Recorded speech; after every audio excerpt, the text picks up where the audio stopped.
Can you guys hear me? So answer me in the chat.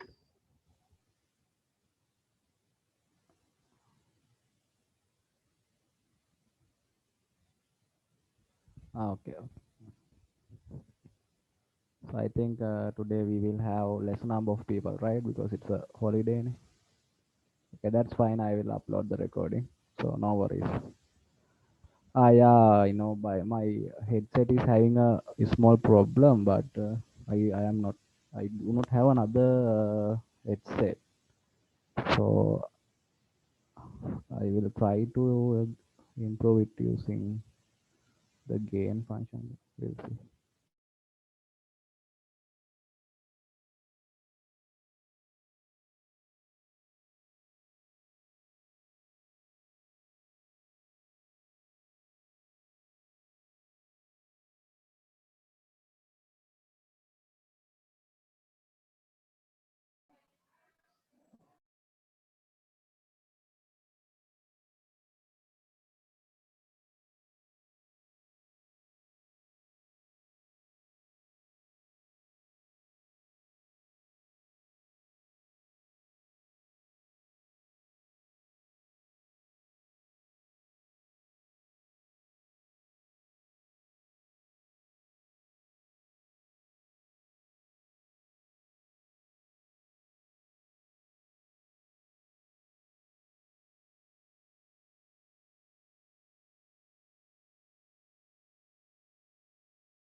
I think this is the full volume I can have today. But when you are listening to the lecture again, I think you guys can increase the sound, right? So I think it will not be an issue. So if it is not clear, please tell me. Can you guys you guys can hear me, right? So okay. Okay, so last time, so I will start the lecture. I told the batch rep that today you are not required to come, but it is good that you have came. So because I am scheduling a lecture in a public holiday, so this is fine actually, only 9 people, so no worries. So last time we discussed about uh, the protective devices, right? So overcurrent protection and uh, today we are going to talk about over voltage and the rest of the overcurrent protection. Last time I think we discussed about half of the overcurrent and electric shock protection. Yes. Okay. So in the overcurrent protection, I will go through again. So you guys may remember this curve. So in the overcurrent protection, we only discuss about fuse types. So in the fuse types, the fuse fuses work in this uh, this equation.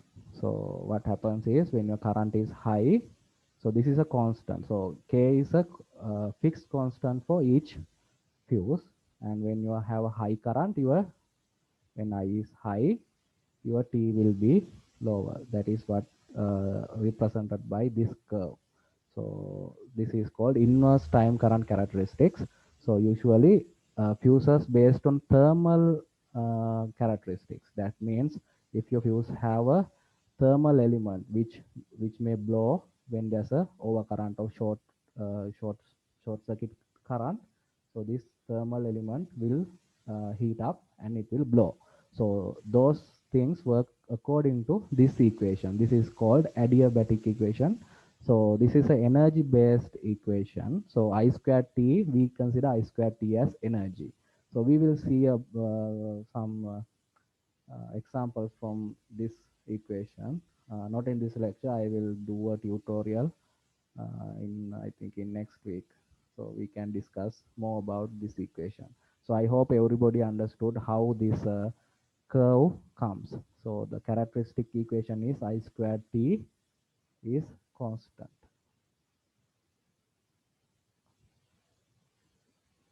So that is how this overcurrent protection thermal fuses work.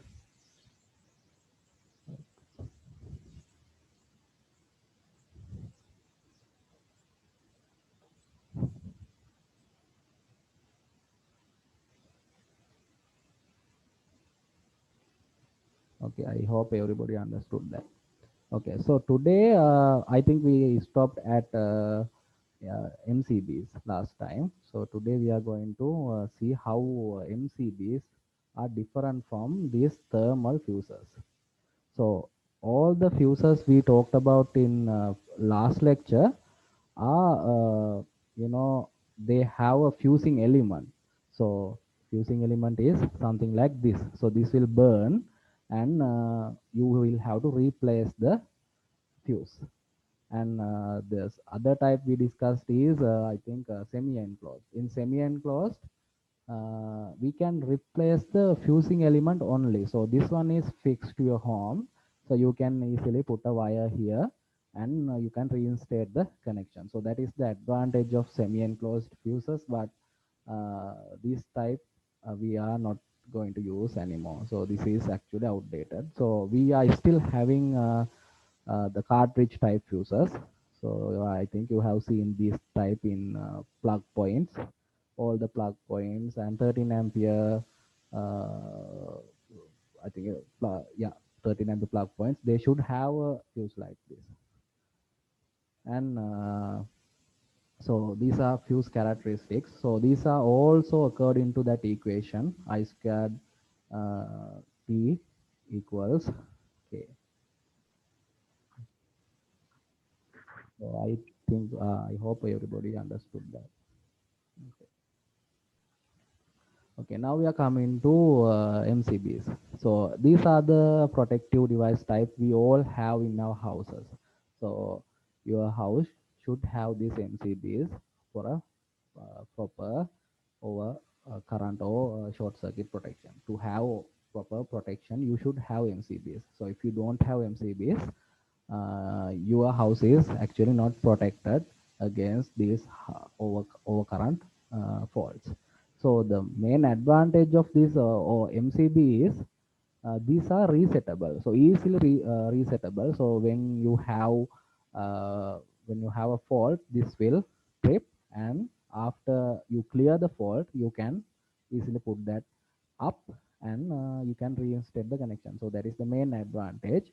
And the operating mechanism is somewhat different from the fuses we discussed in the last section. So in these type of protective devices, there's a bimetal strip. I think all of you know what is a bimetal strip. So I will explain if you don't know. So bimetal strip is something like this. So there's a strip which has two metal types fused together. So this one, so one of the one part of this strip will elongate more when you have a high current passing through this, or when this is heated. So this is the same mechanism you have in your usual irons. So when you set it to some value, the bimetal strip, the I think in that case you have some other mechanism also, but the main mechanism is this bimetal strip. So it will elongate and it will bend, disconnecting the switch. So when you have reached the proper temperature, this will disconnect the circuit from the mains. So your iron will keep in the right temperature. So this is also the same principle. What happens is, this MCB has a bimetal strip inside, and when you have a overcurrent situation, what will happen is this bimetal strip will disconnect the supply. So that is the main operating principle of MCB. But in MCBs, there's one additional operating mechanism also. So this is called electromagnetic element. So electromagnetic, so we have thermal element and an electromagnetic element. So in earlier cases we only had thermal element. So thermal element is something like this. So in MCBs this thermal element is somewhat different. It is a bimetal strip. So additional to that we have electromagnetic element. So electromagnetic element is like a switch. It operates instantaneously. So in here what happens is this electromagnetic element is tuned in a way, it is at a fixed current, it will trip. So I will show you the characteristic curve of these MCBs, so you will understand how that happens.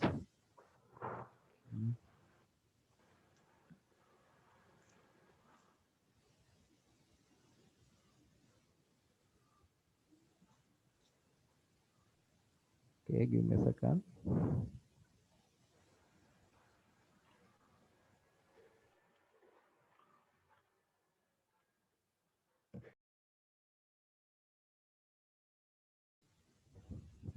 Okay, so this is a tripping curve of a MCB.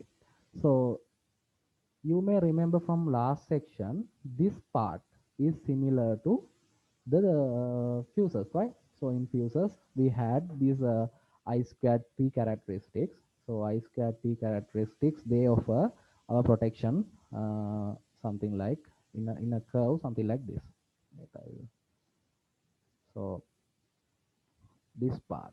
So this part work according to I squared T equals K. So this protection, this portion of protection is provided by our thermal element.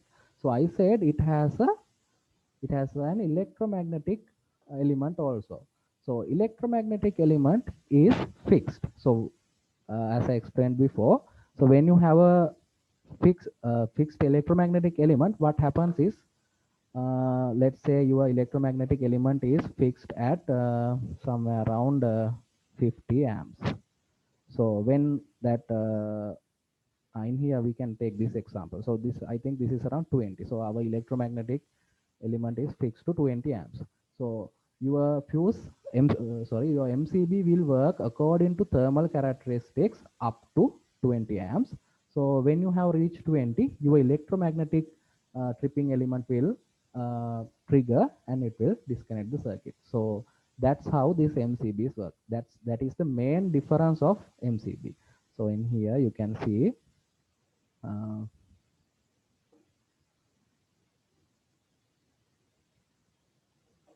so this is, so in this MCB, so this shows two MCBs. So in this MCB, this electromagnetic tripping value is set to 20 amps. So what happens is your curves, your MCB will work according to thermal characteristic up to 20 amps. Once the 20 amp is reached, it will trigger the electromagnetic circuit and it will disconnect the circuit. So that is how these MCBs work. So if you have any questions, you can put that in the chat, right? So you know how to deal with the chat now. Okay. So the main advantage of this having two tripping mechanisms is we can tune our MCBs in a way, uh, you in a way to achieve much more different tripping characteristics. Let's say you need you need much higher instantaneous tripping value. So what we can do is we can fix this electromagnetic tripping element to around 100 amps, but to MCB is only a I think in here it is 2 amps.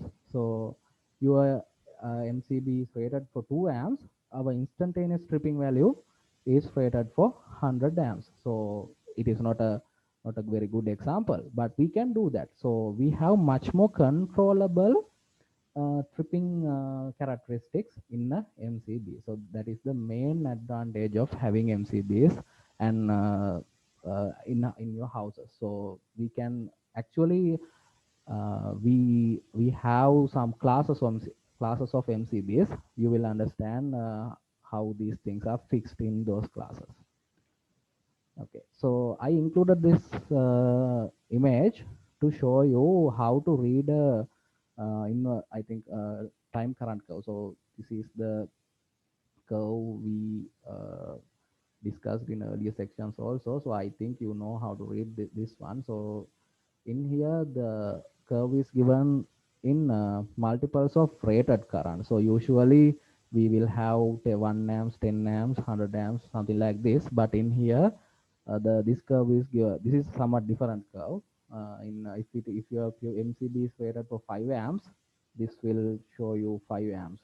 So that's how we find our tripping rated value. So in the earlier case also, if you consider this curve, this curve's rated value is where you see this is parallel to this line. So in here, I think this MCB is a 1 ampere MCB. So usually we do not have 1 ampere MCBs, but let's take this as an example. So in here, if you consider this is somewhere around 1.5. So that's how you find out how to what is the rated value of your MCB, and rated value you can find from here, and instantaneous value you can find from the next parallel line. So your thermal element will goes parallel to your line in the rated value, and instantaneous value it will show you the next parallel line. So that is how you are going to find the electromagnetic tripping value of MCB and a rated value of MCB. And advantages, the reinstation is very easy, so you just have to flip a switch, and you can also use these MCBs for switching. So we are not going to do that, but you can have a supply disconnected. You can have a supply disconnected using this MCB if you flip the switch, right? So straightforward, you can use this MCB as a switch.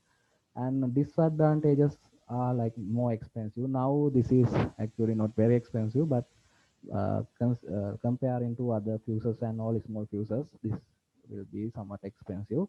And braking capacity, we are going to talk about braking capacity in a few minutes. So relatively low braking capacity, so we'll see what is the braking capacity. Okay, so this curve explains what is the braking and making capacity. So braking capacity, actually this is one of the most important things you should understand. So we talked about short circuit currents and overcurrents, right? Fault currents. In overcurrents, we talk about short circuit currents and overload currents. When it comes to short circuit currents, you need to consider this braking capacity.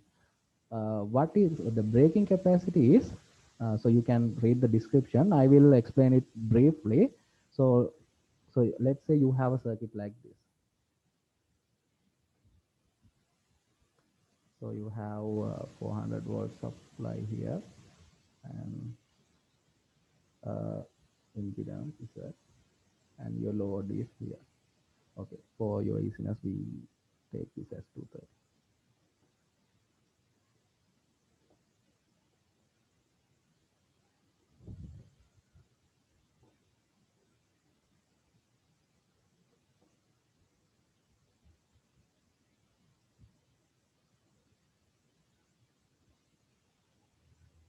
So 230 volt supply here, and this is your load. So let's say your nominal current is 20 amperes. So IB. So this is the load current. And what happens is you have a short circuit fault from this location. So now your short circuit current will depend on this impedance, right? So this is the impedance of your cable. So if you take this, you can, let's say this is 0.01 amps, ohms. So your short circuit current will be somewhere around 23 kiloamperes, right? So check the calculations, but I think it is correct. Okay, 23 kiloamps. So I think all of you can understand how I got that, right? 0.01. So this is how you are going to calculate a short circuit current. So in this case, braking capacity is, so if your MCB is experiencing that much short circuit current, your MCB should be able to trip.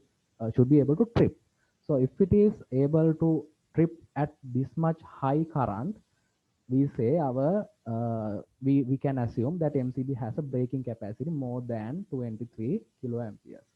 So that is the basic theory of this. So usually MCBs come in 2 kiloamps, 6 kiloamps. Likewise, if you observe a MCB at your home, sometimes this is mentioned in the front section of the MCB. So today you guys can open up your fuse box and see what are the braking capacities you have installed in your house. So if you have a, so in the main disadvantage we talked about earlier, so we have relatively low braking capacities. So I think the maximum is around 10 kiloamps. So if you have a fault at 23 kiloamps, your MCB will not able to trip, so it will probably burn out. So that is the reason uh, for having a braking capacity uh, is stated in your MCB. So you are going to select a braking capacity MCB with a proper braking capacity. So making capacity is not very useful in this case, but you can actually this is actually for additional information. So braking capacity. So this is a transient waveform. I think have you guys learned about transients? I think in machines and all. You haven't done machines, right? So in electromagnetic energy conversion, have you seen a curve like this? Can you answer me in the chat? So have you learned about these parameters? XD, XD double dash, XD dash. Have you learned about these parameters? Yes or no? Just say yes or no. If you don't know, just say no. So I'm not going to give you marks for this. No, yeah. Okay. So then don't worry about this. I think you will I think you are going to learn these things in PSA. I think in PSA, but I included this just for your knowledge. uh, the maximum peak current observed by the MCB at the braking capacity. So braking capacity is usually given in RMS. So braking capacity will be somewhere here. So if you this is the current waveform, short circuit current waveform observed by your MCB. So what is the braking capacity is, so the RMS value of this current. So RMS value, I assume it will lie somewhere around here. So this is the braking capacity. So making capacity is the highest peak recorded in this short circuit current. So if you usually, this is the equation. So if you know the braking capacity, you can calculate the making capacity. So usually we assume it is 2.5 times 2.55 times braking capacity. So this point is the making capacity value. So the current observed here will be making capacity value. Usually what happens is this short circuit waveform is DC shifted. So this is the DC component. So you are going to learn about these things, and so this DC component will die out with time. So the the maximum peak recorded with the DC component is called the maximum making capacity. So usually when you teach these MCBs, we are going to mention these things, but only thing we are going to consider is braking capacity. So this is how you are going to select. So I will say the short circuit level you are having in at a point, let's say around 2.5 kiloamps. So if I mention this, when you select a MCB, what you have to do is first, in next slide, we are going to see how to select MCB. So if I have mentioned this point, so our maximum short circuit current is 2.5. What you are going to do is you are going to select a MCB with a higher braking capacity. So in this case, you can't select this one. You can select this one. So that is how you are going to apply this braking capacity knowledge in your questions. By the way, I have uploaded the last year exam paper, so you can have a look. I think you will need the next lecture's knowledge to do that. You can do half of that. I think uh, first question you can easily do. In the second question, the first part you can do now. So try it.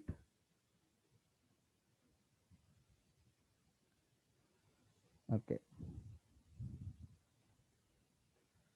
Okay. Earlier, I think I mentioned about MCB types. So so this is there are two standards. So maybe if your home is bit old, you may having this standard, but this is the new standard. So in the earlier standard, there were three types: the type 1, type 2, and type 3. Now we are having again three types, but they are called B, C, and D. So what this says is, uh, I will show some curves also. So if you have a MCB, B type MCB, this is in here I have mentioned 3x. Actually, this should be, you can read this and understand actually. This is 3 times IN. So usually IN indicates the rated value. So if you have a 6 ampere MCB, IN is 6 amperes.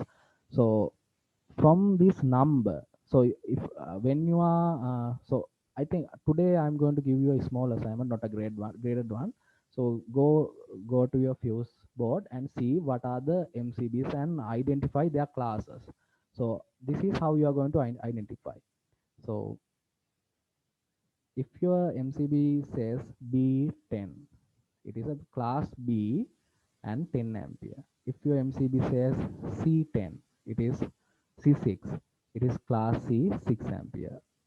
It will say something like C15, C16, C20, or B16, or sometimes D some value. So this is how we are going to understand, identify your MCB class and size. So what this means is it is a class C MCB with 16 ampere rating. So if you are going to get a understanding about the tripping curve, so this is actually to get an understanding about the tripping curve.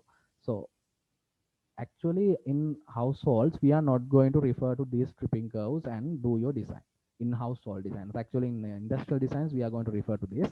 What we can buy from the manufacturer indicated symbols like this C16 symbol. What we can do is, so we know if our breaker is C16, our we are going to go to this table, and we know our breaker will not pop at 5 into 16 amps within 100 milliseconds.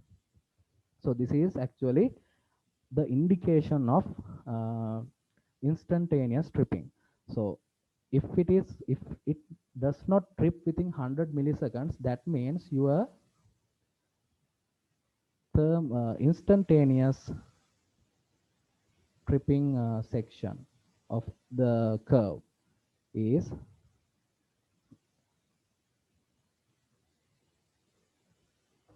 so I will draw this way.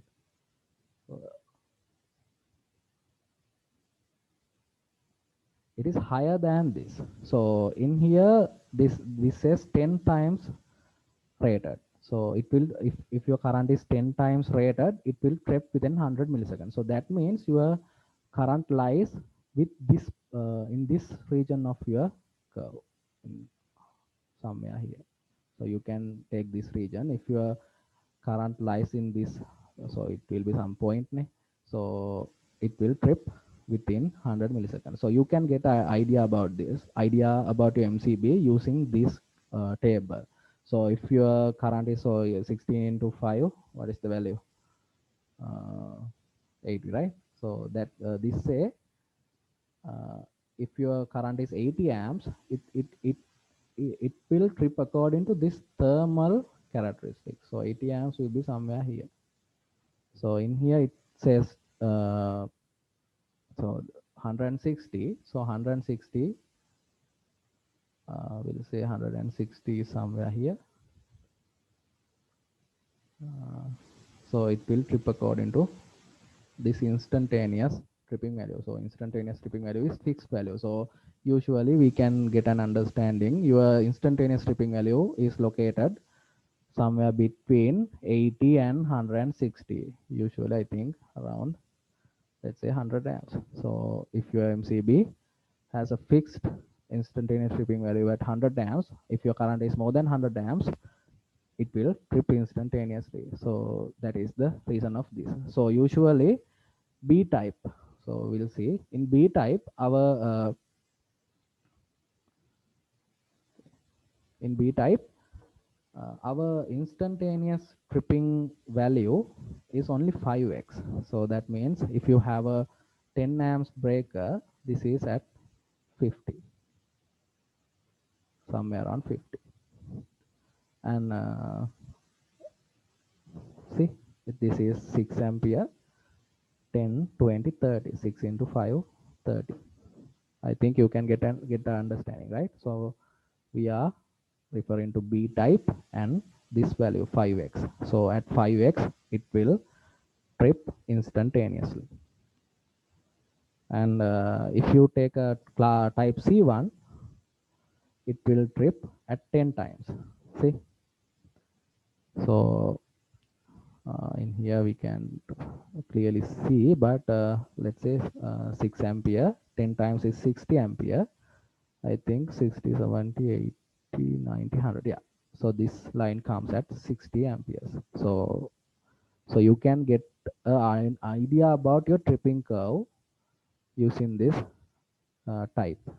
And if the D type has the highest instantaneous rating, usually at around 50x. So this is class D. See, our thermal tripping curve is much larger, and 50 means 16 to 50. I think 300. So I think it is around 300 here. So that's how you are going to define this MCB. So earlier I mentioned we have controllable characteristics in MCBs, but what manufacturers do is they have defined these classes, only 3 classes. So you can buy either one of these depending on your application. So in usually for general purpose applications we use B, and for class C it is commercial and industrial applications. Uh, but in usual household in Sri Lanka, we usually go for C. And so if your application has a high inrush current, inrush currents are so I think you may know inrush currents. So if you consider a induction motor, I think in your um, second year lectures you have learned about inrush current. So if you draw the current curve of an induction motor, what happens is, so this at the initial value, this will go much higher and it will drop down to some value. So this current value is called inrush current. So that is the so if you have a B type MCB here, what happens is this motor will trip when it is starting.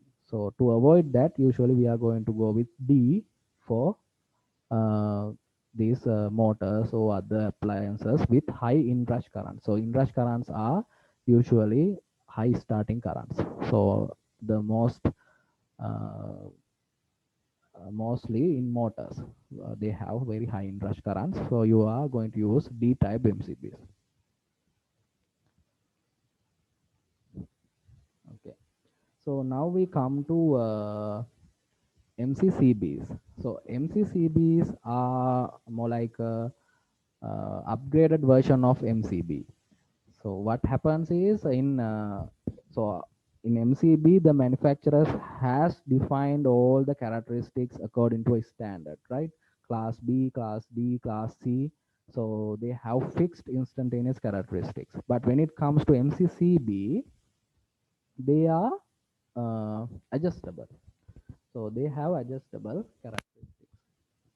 So what we can do is, if you observe a characteristic curve of a MCB, actually, if your MCB is a programmable one, you can easily connect to MCB to what is the relevant software they are provided with and adjust these values. So we can adjust our tripping characteristic according to this. So if your the thermal protection, you can adjust your curve likewise and have controllable characteristics.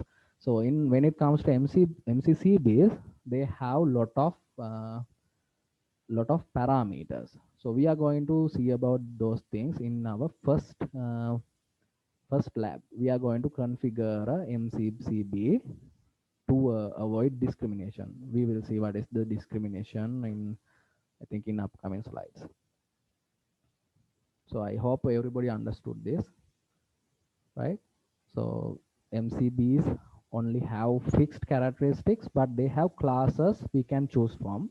MCCBs have adjustable characteristics, and operating mechanisms of MCCB is much advanced than MCBs. MCBs are not electrical they do not consume they do not have any programmable thing or something like that that consumes power to provide this protection. But in MCCBs they have those controls, so they can be programmed and adjusted to have protection. There are some analog ones too, but the main difference is MCCBs are adjustable. Okay.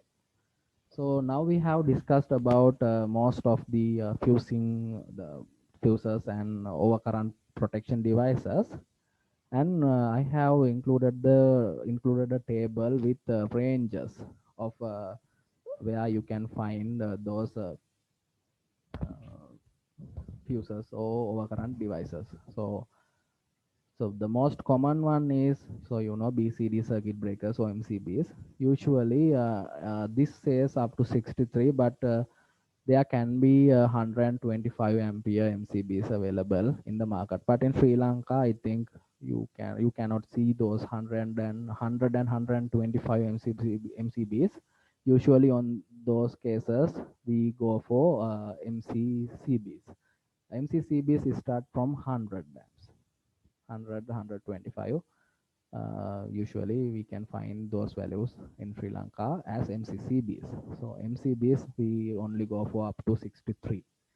So in here you can see two much more important terms: non-fusing current and fusing current. So if you remember, in earlier lecture I mentioned that our protection devices do not trip at the rated value. So the most the it is one of the requirements in our protection devices. The protection device should allow the rated current all the times indefinitely. So but when it comes to these protective devices, they have some standard values. So our IN is the rated value. Usually we say MCBs, they do not trip up to 1.13 times our rated value. So if you take a 10 ampere breaker, it will not trip for 11.3 amps. So that is, we say that is a non-fusing current. So fusing means in a fuse it blowing the thermal element. In a MCB, the tripping the switch. So we say in a 10 ampere MCB, it will not trip for 11.3 amps. So it is non-fusing current. So then we have defined fusing current. So we say if your 10 ampere breaker is supplying 14.5 amps, your breaker should trip within, we do not say it is instantaneous, but it should trip within some times according to the curve we discussed here. See, so this is 10 ampere. I will take this one, type C, because it is the mostly used one. So 10 ampere, our fusing current will start somewhere here. See, I think this is around 14.45. So that is how we defined define the fusing currents. Or in the last lecture we also discussed about the fusing factor. So fusing factor is fusing current over fuse current rating. So this is also one of so in MCBs this factor is 1.45. So that is what I have explained here. So earlier I think I mentioned that if you need to find the rated value, you have to go along this line, but actually along this line it will give you the fusing current. So you have to go back, go to somewhat left to find the rated value. See, usually in a curve you are not going to find out rated value using the curve. Usually we give that in the top section of the curve, and you are not going to remember these things or anything in here. We are going to provide these things in the lecture, in the exam. Okay, so I think now all of you have understood what is fusing current and non-fusing current. So fusing current is the minimum current that breaker will operate. Non-fusing current is the maximum current that breaker will not trip. So that is the basic or brief definition of these two components. So if you see other things, so in here this is BS1362. These are, I think, the uh, the cartridge fuses.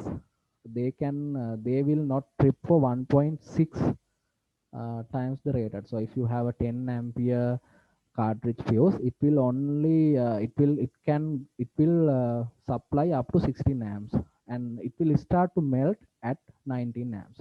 So that's how these are standard values obtained from BS7671 on-site guide. So I think you have these documents, so you can refer to these things uh, and get more understanding.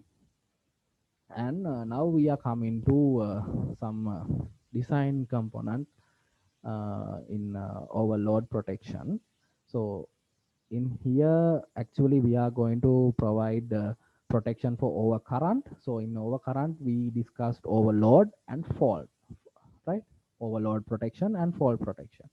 So this slide explain how to provide overload protection.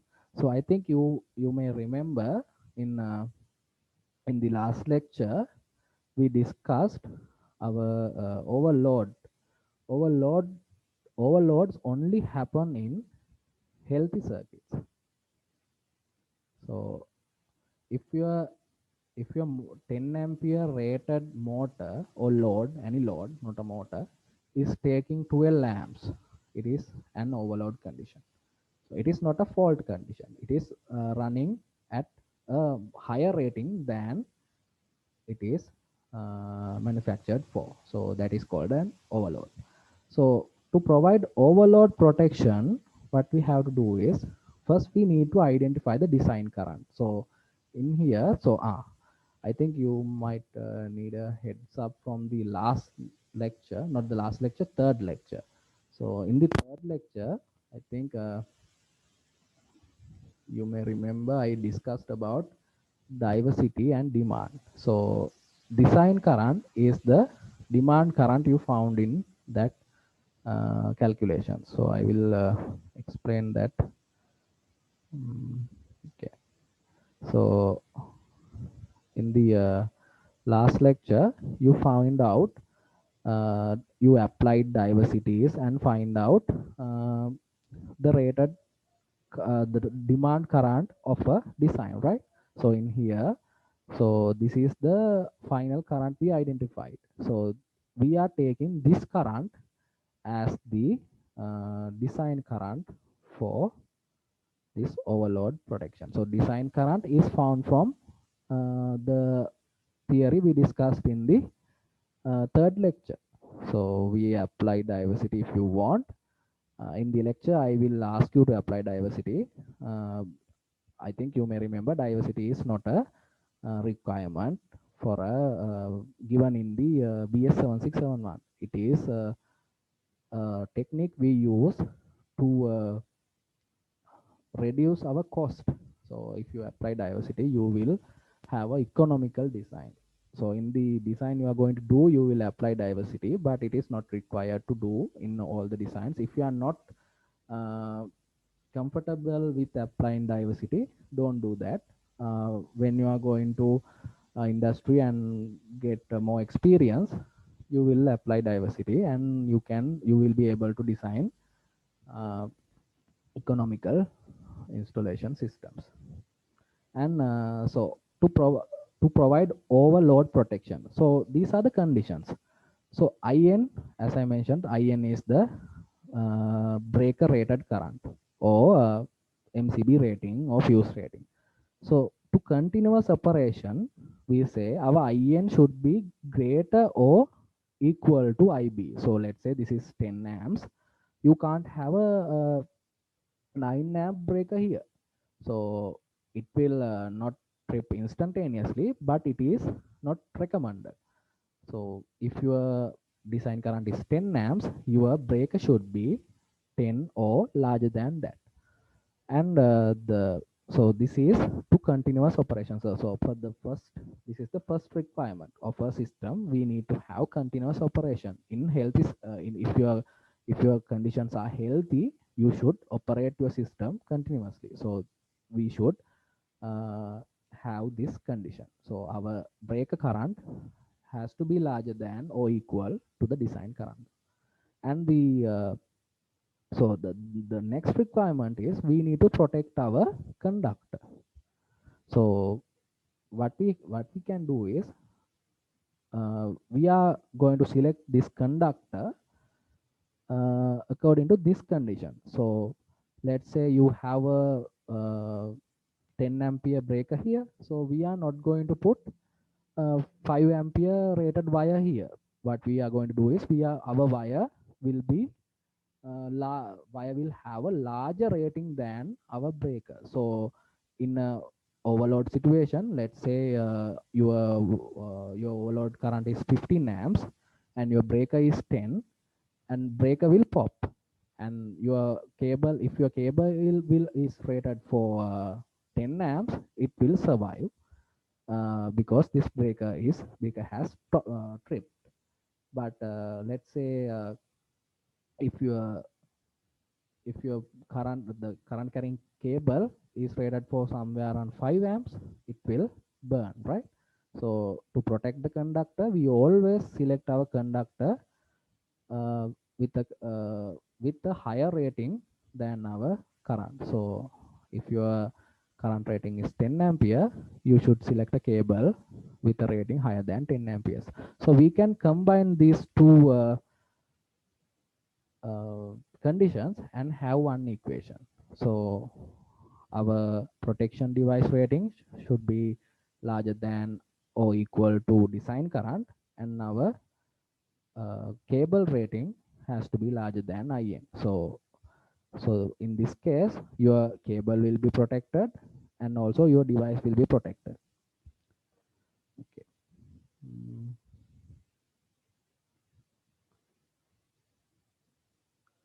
So I have included that design current will have all the diversities. If you have applied diversities, you are taking your design current uh, with all the diversities. Okay. So now we come to fault protection. So earlier we talked about overload protection. In overload protection, our the resulting currents are not very high. Okay, give me a minute.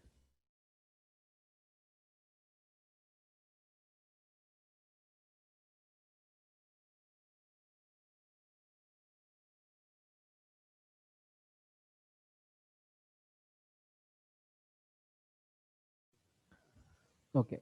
In overload protection, our resulting currents are not that high. So if your design current is 10 amps, if your circuit is taking 11 amps, it is an overload condition. But when it comes to fault protection, our currents are much higher. So as a so this is an empirical formula. Actually, this comes from the fusing factors we discussed earlier. So for the fault protection, what we do is, we need to know what is I2 is. I2 is the fusing current. So the usual notation for fusing current is I2. So IN is rated current, I2 is fusing current. So what we are going to do is, we are keeping our I2 always less than 1.545 times the cable rating. So actually this condition is defined by engineers who has more experience. So this is not a proven equation, this is just an empirical equation. So what they assume is, our cable will start to ignite or burn down at 1.45 times the uh, 45 times the current. So what we do is, we are going to trip our breaker before that. So just simple condition considering. So we are considering a very simple condition, and we take our I2 less than 1.45. So earlier you remember in MCBs, our I2 is 1.45 times IN. So if you have a 10 ampere breaker, it will prop at 14.5. So in here, what the engineers have done is, they also assume our cable will start to burn at 1.45, because cable is also a metallic element which will have a constant energy value. So I squared T value is also a constant for a cable. So they have assumed that, and this is the condition they have defined to achieve fault protection. And if you have designed your cable according to these conditions, your design will have overcurrent protection, overload protection plus fault protection. See, uh, to achieve overcurrent protection, our system should fulfill these two conditions. So the main condition is, our breaker capacity, breaker rating has to be larger than design current to have continuous operation, and our cable capacity has to be larger than IN to uh, to protect the cable. So to have fault protection, we say our fusing the fusing current of the breaker fusing current of the breaker has to be less than 1.45 times the IZ. So if you have fulfilled these two conditions, you have uh, achieved overcurrent protection in your system. So if you have any questions, ask now, because this is one of the most important parts. You can ask the questions in the chat. Okay. So okay, no questions. I'm not getting any questions. Okay. And this is I have included, actually I found these values from various sources, and usually we estimate our fusing current at uh, these values. So let's say, so this is BS60269. So this is the regulation for this fuse. So if your fuses are according to this regulation, those fuses will we assume those fuses will trip at 1.6 times the rated current. So this is also one of the regulations we use in fuses.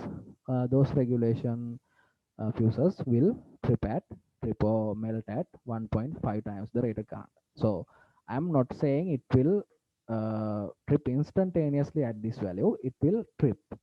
So it may take 10 minutes or 1 hour to trip, but it will trip. So that is the meaning of this fusing current. It will trip within a countable time period.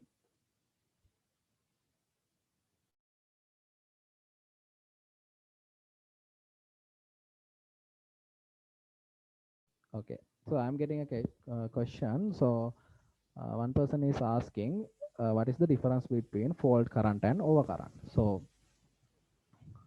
Okay, so overcurrent, so this is I think I have included this part in the lecture also, but I will draw here.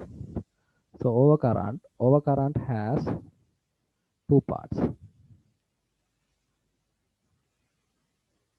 So one is overload currents and the other one is short short current or fault current.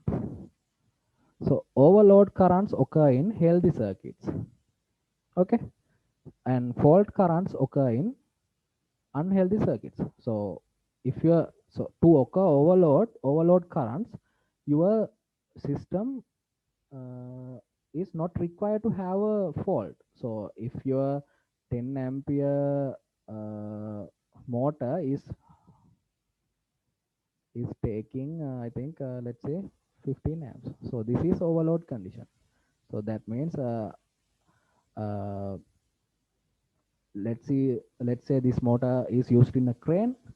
So if you have put a heavy weight than the recommended weight in that crane, what happens is it will draw more current. So that is overload conditions, but your circuit is not faulty. But in short circuit, what happens is, so let's see, this is your load.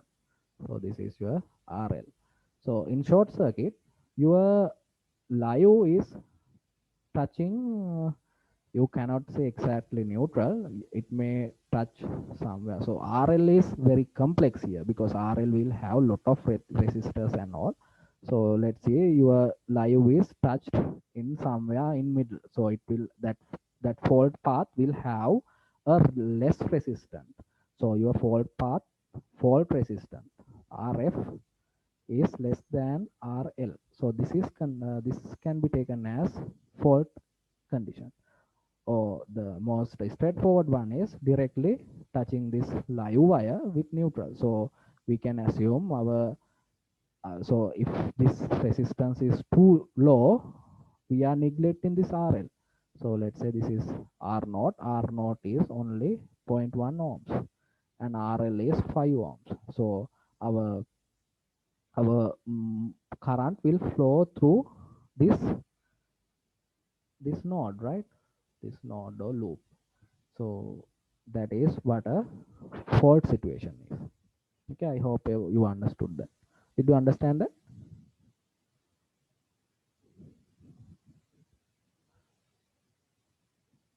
Okay, okay.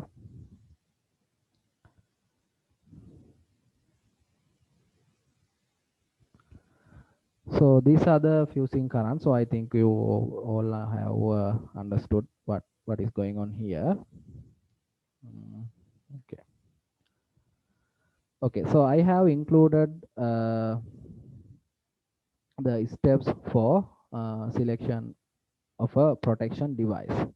So this is the same thing we did earlier. So what in this lecture, what we are going to talk about overcurrent protection devices in and over voltage protection devices also. But this is the finalized set of steps you need to know to select a proper uh, protection device to your uh, system. So first you need to know your load current or design current. So this is the one we found from our diversity lecture. So you can either apply diversity in here or you can just take the ratings of your machines and divide it by voltage and find the load current.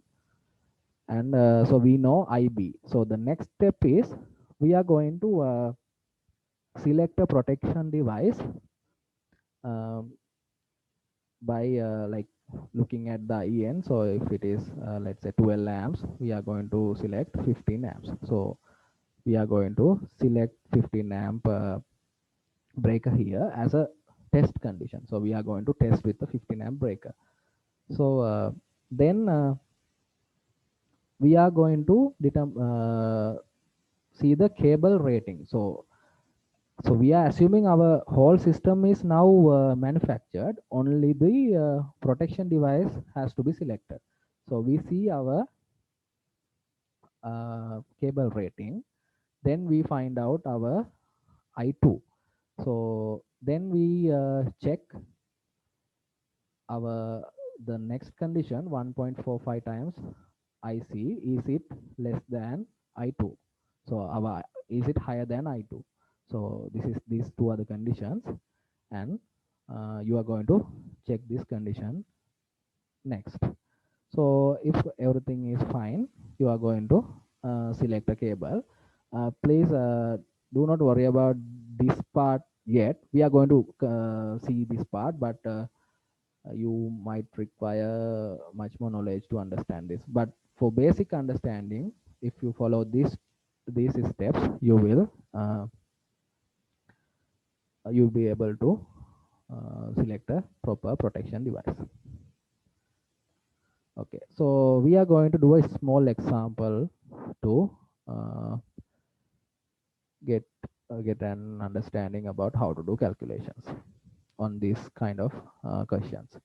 So in here I have given a load is taking 13 amps and it is to be protected by an overcurrent protection device. And so this is a completely done circuit. So the cable is also there. They have also selected the cable. So the cable is rated for 20 amps. So then I have given the uh, short circuit value at the location, and we are asked to find a suitable MCB. So if you are like, if you now, I think you have the slides and all. So if you have now you have understood what are the conditions. So in the question we have IZ, IB is also given, I2 we can calculate very easily, and IZ we know.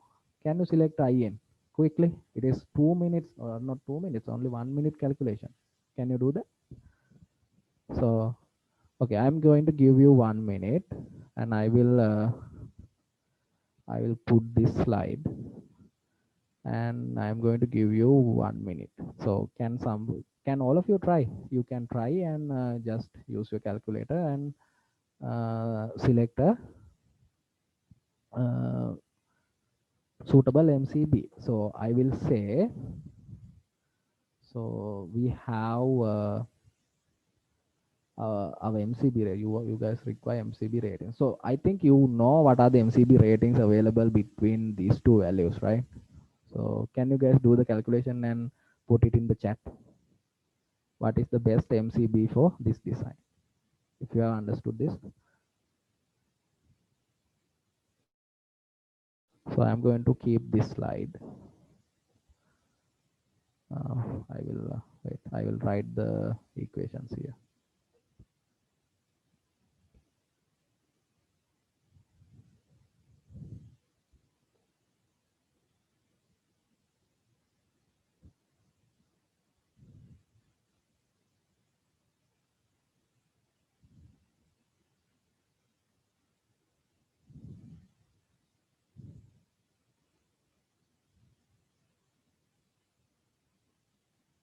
Okay. Can somebody do the calculation and quickly put it in the chat? What is the best MCB?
Okay, I think no one has answered, but okay. Okay, we'll continue. I have included the first step. So first step, in the first step, we are going to consider the overload protection. So this is the equation. So we have IZ and our IB, and we have to find IN. So between these two, we have 16 ampere MCBs. So let's try with 16 ampere. Then fault protection. For MCBs, we know our fusing current is 1.45 times 16. So how did I get that? So from this table or this table. See, our fusing current is 1.45 times 16. So it is 23.2. So then we are going to check this condition fault protection. So I see for to achieve fault protection, this condition should be satisfied. So our given IZ is 20 amps, and 1.45 times 20 amps is 29 amps, and we can see our condition is satisfied because our 20 29 is larger than 23.2. So all the conditions are satisfied, so we can easily select 16 ampere MCB for this design. So very easy. See, so you are going to get a question like this in the examination. So that's why I said uh, this module is a bit easy module. Okay, so now we are coming to discrimination. So so earlier, so we uh, selected this conductor for a system like this. So we can assume this system is something like this. So here we have 16 ampere MCB, and we have our load. So this is taking 13 amperes, and this wire is 20 amperes. But in real life, in your household, you will see circuits like this because your household system is not very complex. But when it comes to high-rise buildings, like in we can say a slip building, so we have levels of installation. So if you see, so we can take this one as our main distribution for so MDB.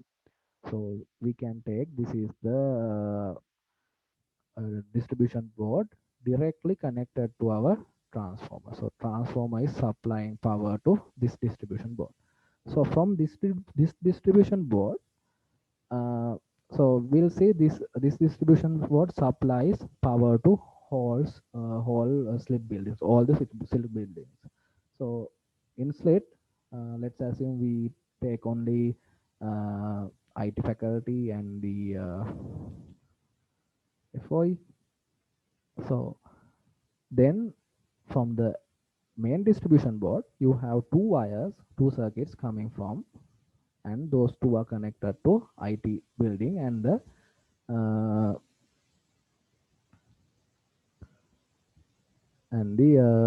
Faculty of Engineering. So in those buildings, there will be sub distribution boards. So this is SDB1. We can take this is SDB2. So this bus bar is not SDB. So SDBs are in here. So this fuse will be located as at the SDB. So likewise, we have lot of layers of installations in very huge complex systems. So in those systems, what we can't have we when you are selecting protection devices, we have to be much more careful because let's see. So if you have a fault here, so this is also a lower level, very low level. This is more like a one floor of Faculty of Engineering. So let's say this is first floor. So in the first floor, you have a fault of 15 amps. So if you have a fault of 15 amps, you should only disconnect this first floor from your whole design. So if your system fault is 15 amps at the first floor, if whole other floors, let's say this is second floor, if second floor also get disconnected, that means your system has no proper discrimination. So that is the term. So what we have to do is we have to arrange our protection devices in a way that only that part will be isolated from the fault. So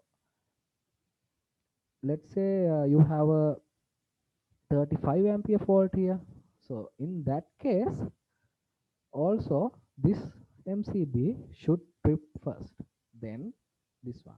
So in some cases, if your fault level is very high, let's say around 100 amps, this can trip and all the floors will not have electricity. So this is one of the most important parts in designing electrical installation. So you should coordinate your MCBs in a way that it will not disrupt power from healthy circuits. So if you have 30 ampere breaker here, you are going to have a breaker with a lower capacity here. So usually we go from this point to upwards. So you first select this breaker, then select this breaker. So you are not going to have 40 ampere breaker here, because if you have a larger fault from this circuit, this 30 ampere breaker will pop first, right? So your whole building will lose power. So this is called discrimination. In here, actually, this one is called current discrimination. So we discriminate our system based on the current ratings of the MCBs. So there's another two discrimination techniques. The second one is time discrimination, and the third one is energy based discrimination. So first one is current. So we are going to see about all those three in our first lab. You will understand when you are doing this in a much more practical manner. Actually not practical, so you are going to simulate these things in the software.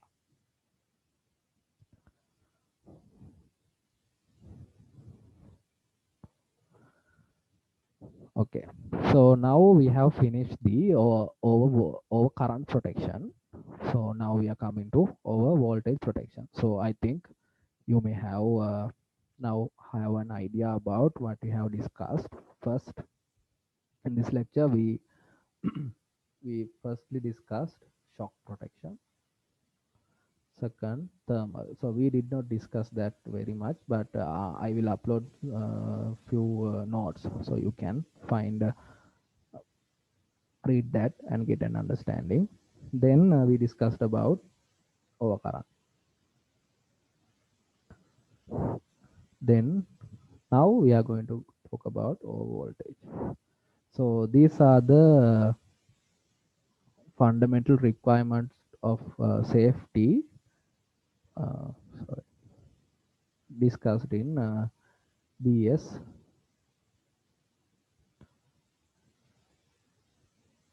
BS 7671.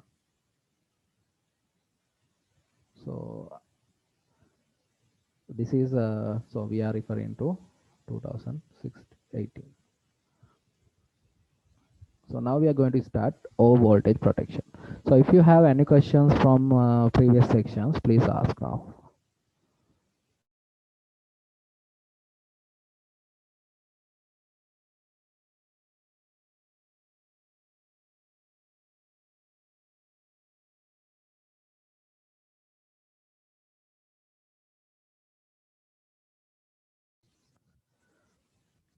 Okay, so you can type your questions and I will answer them while going through over voltage protection.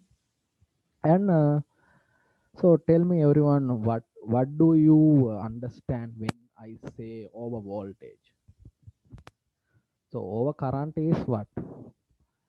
Overcurrent is having a larger current than the rated value, right? So over voltage,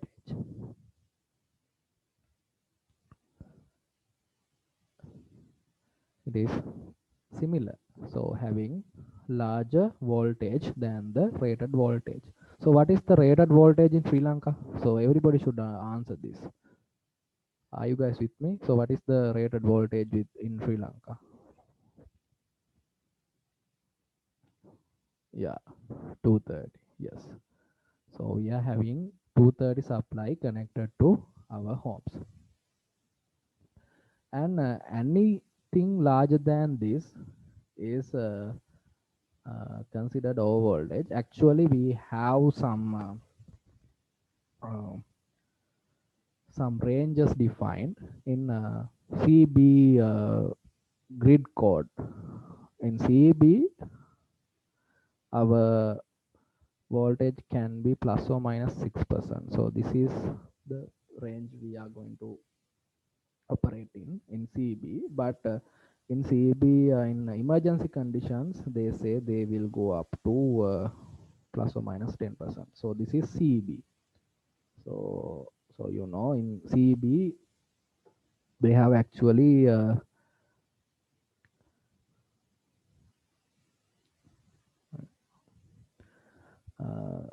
they have allowed bit higher range for operation, but in BS7671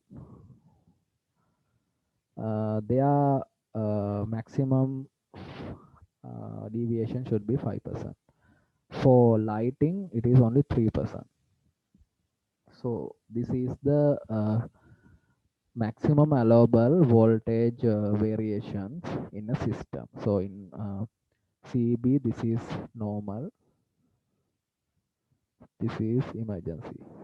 In emergency they can go up to 10% deviations. But if you observe your voltage in your home, usually in Colombo it is very much higher than 6%, because you have all the solar penetrating in the daytime. So this voltage will go much higher, around 250. So so it is I think 250 means, yeah, within 10%. So it is under emergency conditions. But it is not an emergency, but they will go up to 250 sometimes. But if you come to rural areas, it is actually less. So your demand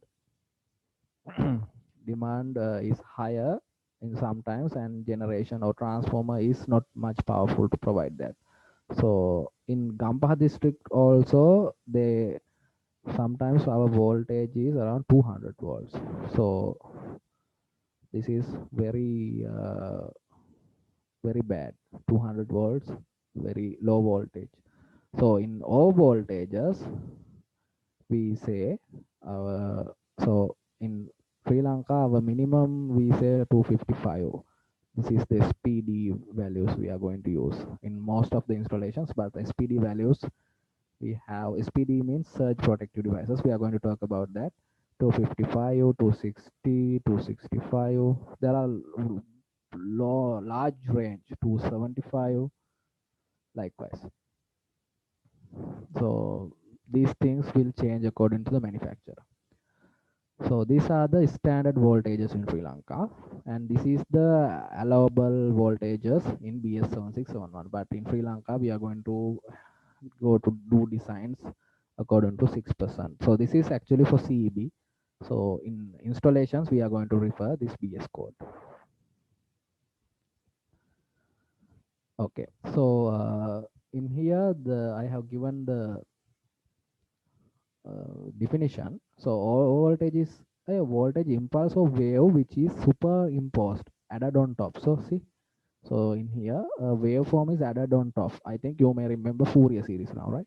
So in Fourier series we add waveforms and make other waveforms. So in here also we have other spikes added to this, and it is causing all voltages. So see, so in here we uh, This is actually the peak. So our peak is 325. So this is higher than 325 plus 10%.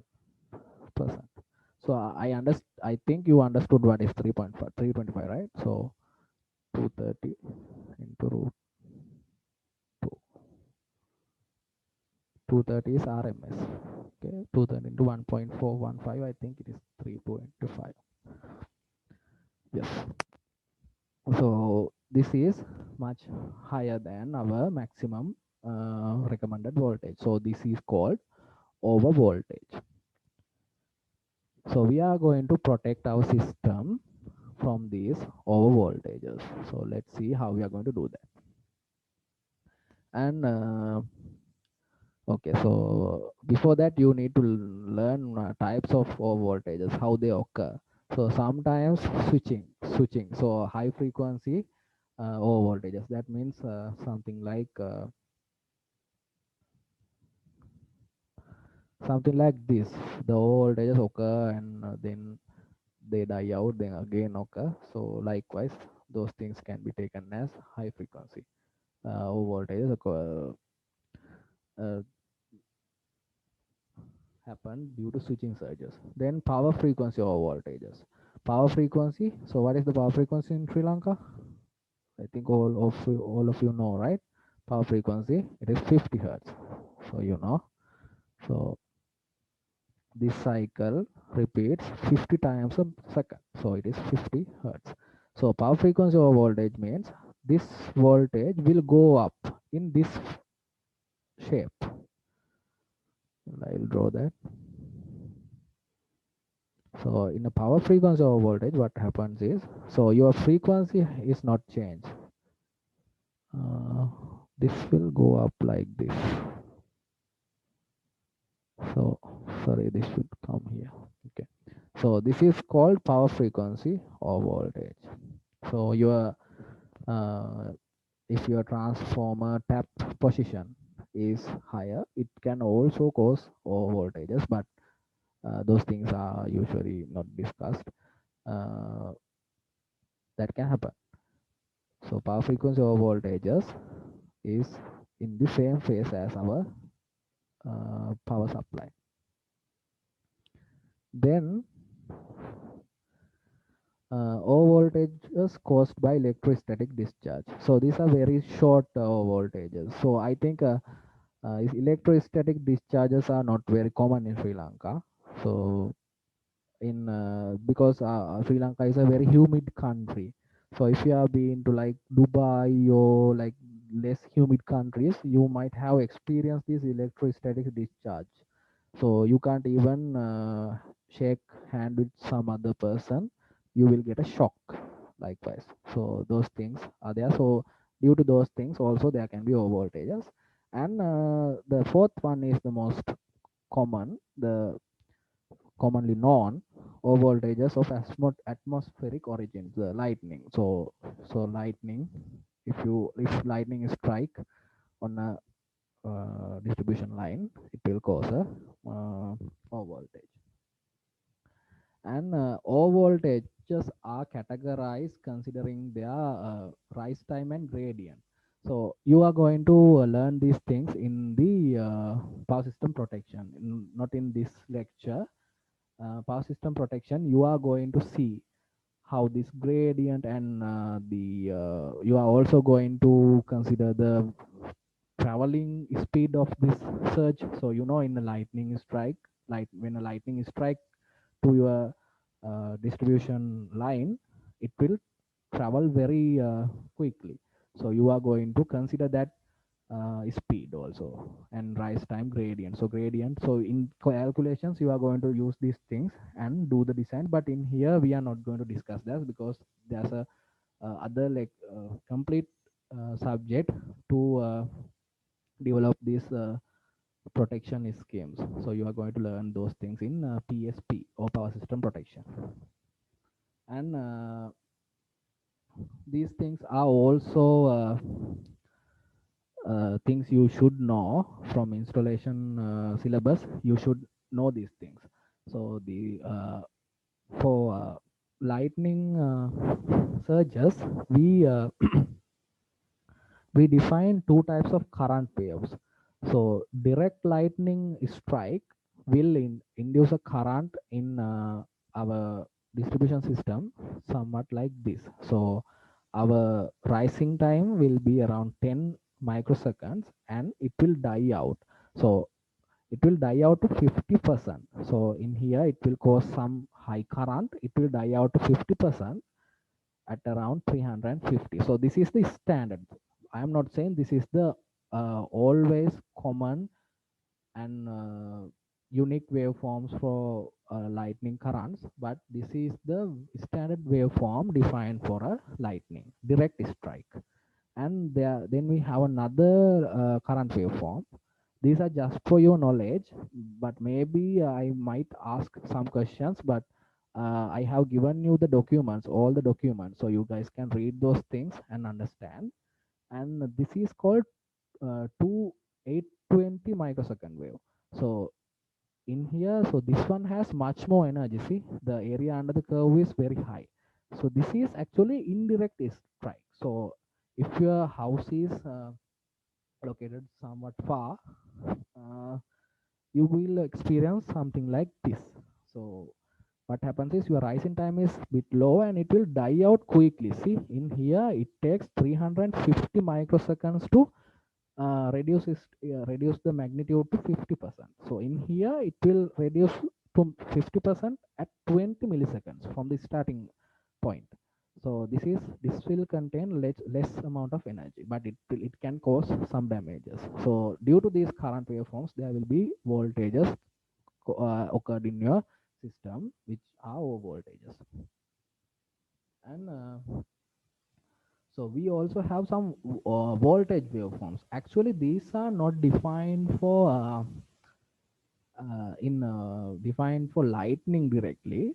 These standard voltage waveforms are defined to check the equipment withstand capabilities.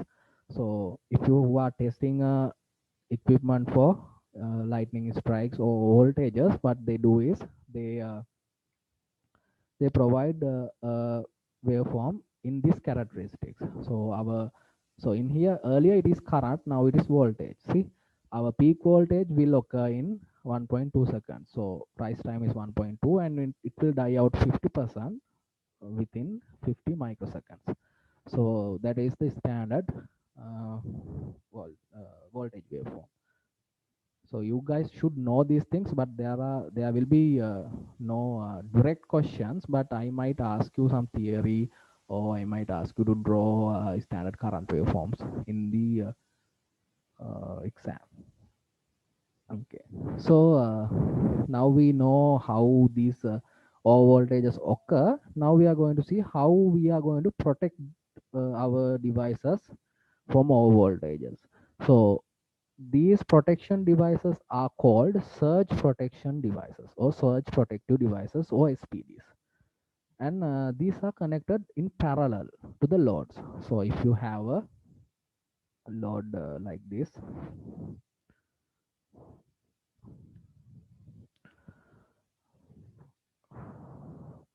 let's see, this is your load and this is neutral.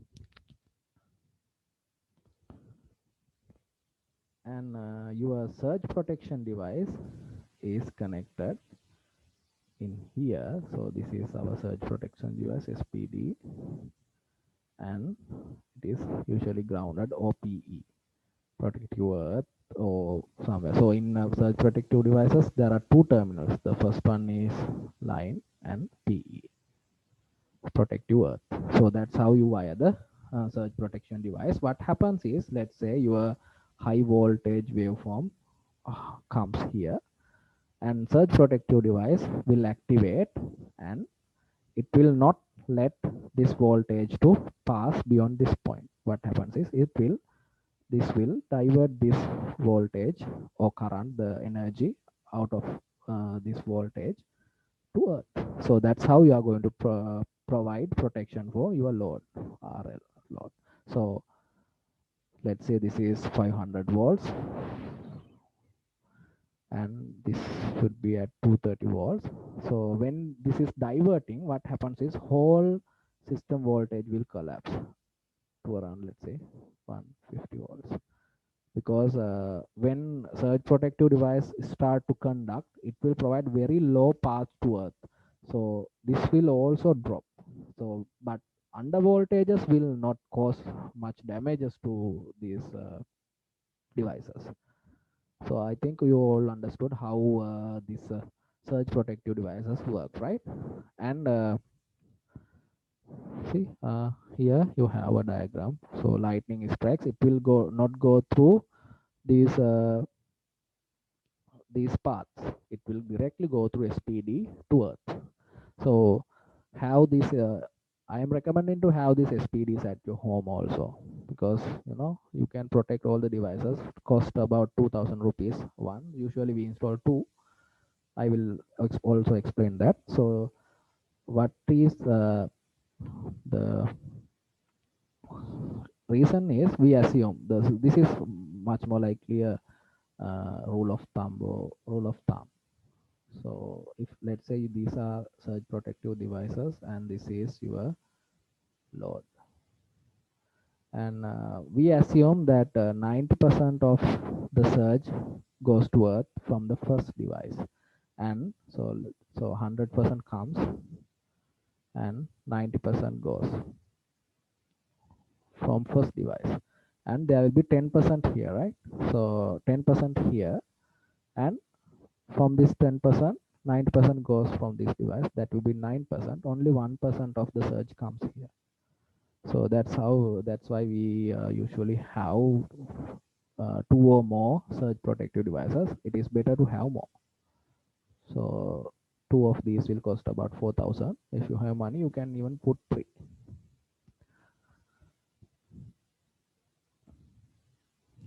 Okay, now I think everybody understood that, right? Okay, so now we are going to discuss about SPD types. So earlier we discussed about current waveforms. So SPD types are manufactured according to current waveforms. So the type 1 SPDs, they are manufactured to survive under direct strikes. So these are usually used in industrial buildings. So for households, we are not going to use SPDs. And type 1 can save your appliances from a direct strike. So direct strike is a very huge amount of energy. So type 1 SPD will divert all the energy to ground in a direct strike. So then we come to type 2. Type 2 is usually indirect. They can provide protection for indirect contact. So 820 waveform. So this is 350. So 820 microsecond waveform. Type 2 will provide protection for such over voltages. And type 3, these ones have low discharge capacity than type 2. So if let's say type 2 can divert your energy 19 times. So 19 times is a special number. So you guys can read the Schneider guide and it will give you these details. So they say at least one SPD should able to divert energy 19 times, and this will not do that, as I remember. So but you can also use these things near very sensitive loads. So if some amount of voltage comes to there, it will get diverted through type 3 SPD. So this is in parallel to a very sensitive load in your system. So they are installed with type 2 SPDs. See, if you have a type 2 SPD, this is type 2, and you have a very important load here, very sensitive servo or something. So type 2 will divert much energy to the ground, and you are also going to have type 3 here. So if there's some amount, let's say around 1% here, so that 1% will go through type 3 to ground. Okay, so I think now all of you have understood how SPDs work, right?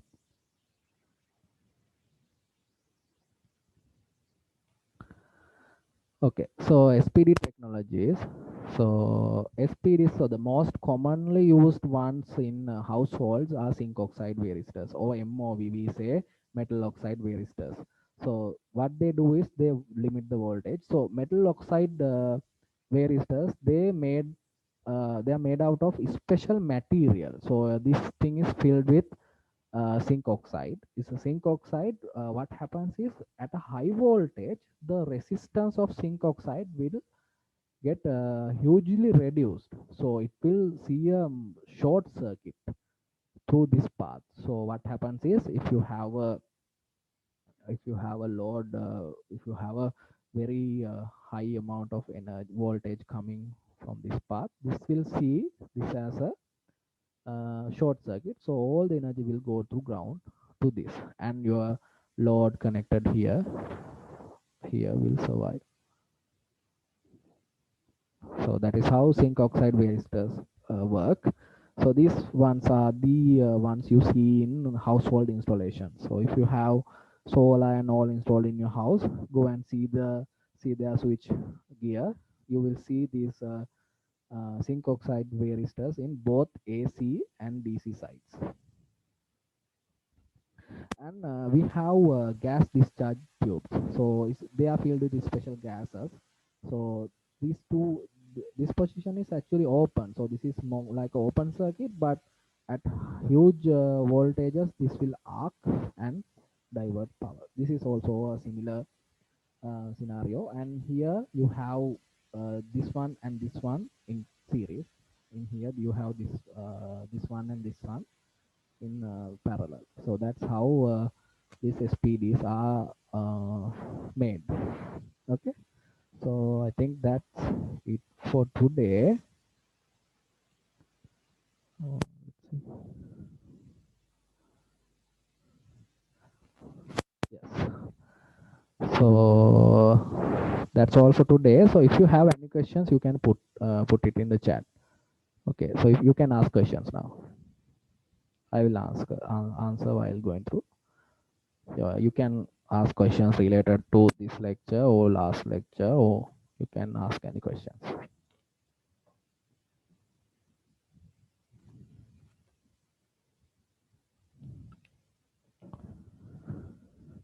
And your all assignment is also in the course web, but you are not in a position to do that right now, but from the next lecture afterwards you can do that. In the last time we were not able to go to Slit because of the full lockdown, but this time you guys are going to Slit in some days, right? I forgot to tell you, you guys need to form groups, 6 groups. So can somebody volunteer to let me know about groups, because I am not going to group you, and I also do not have a name list of all the students who are doing this subject. So you guys can form groups. How many are doing this subject? Anyone know? I didn't receive the name list, but in the course I think around 60 is there. So if 60 is there, 10 persons per group. And last time I think I received 60 reports, but same thing repeated everywhere. So I am thinking to have one large report from one group. So 6 reports altogether. All the people have to contribute to that, and you have to do a design to our uh, Slit engineering building.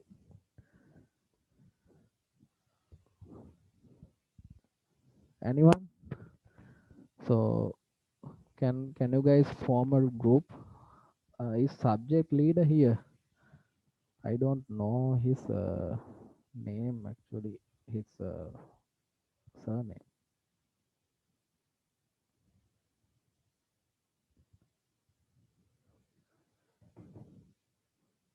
Uh, okay. So you do UDMR Gunaratna. So you are one of my design project You are from one of my design project groups, right? UDMR Gunaratna.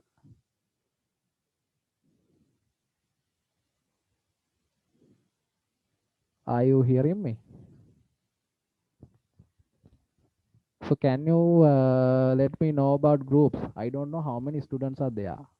Any badge rep here? Hello. You guys can hear me, right? Okay. Okay. I will contact the batch rep, and you guys need to form, I think if there are 60 students, you will have to form 6 groups, 10 students per group, and send me the group list. Okay. Okay. So if you have no questions, so no, I'm not receiving any questions also. That means everybody has understood the lecture. Okay. So I'm going to stop the lecture now then. Okay. Okay. Okay. Bye everyone. Thank you, sir. Okay.